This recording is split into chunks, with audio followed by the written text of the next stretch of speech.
It's just after 3 a.m. We're waiting for the TSA lines to open up here at the Salt Lake Airport. I've got my tripod, I've got everything here in my carry-on bag for the imaging gear for the Eclipse. I can't wait to get on this flight to Dallas. That's where we're gonna go. And we're gonna set up shop somewhere near the parking garage potentially and photograph the Eclipse. Hopefully get some really nice photos. So stay put, we're on the way to a really good adventure.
What an adventure. Today has already been taking a flight early in the morning from Utah down here to Dallas, Fort Worth. We are currently set up at the airport. I just went across the street to the parking garage to the top floor, as me and quite a few others have done. I'm sorry for the wind noise. It is a little bit breezy up here right now, but there's really not a whole lot I can do about that.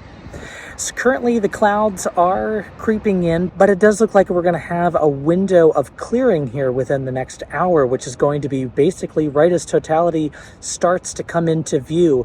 At this point of filming this, we're about an hour and 20 minutes from totality, but we're quickly approaching that. I've got all the gear set up. I've got my little cube and my little Rokinon lens. I decided to use my deep space camera instead of my DSLR for the tracking because I can stack the photos instead of just doing single shots. So that'll be helpful to get a better, clearer, and hopefully higher resolution image out of the ASI 183. Since it's got smaller pixels, it should technically be able to deliver us higher resolution.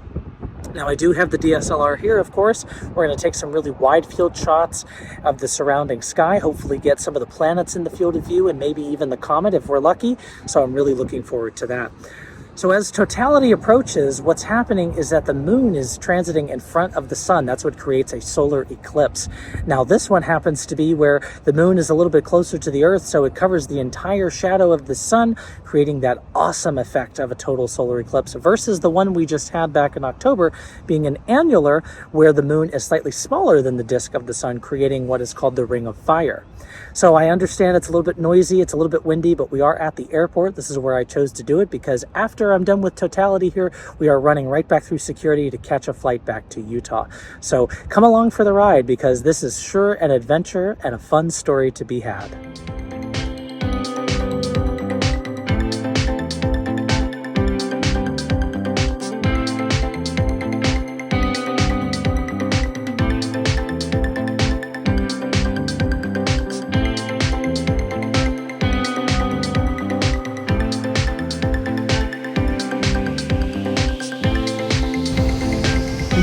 Always wear your protection.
What an incredible experience that total solar eclipse was. I mean, I'm sure of all of you that viewed it along the path of totality, it was just truly amazing in every single way.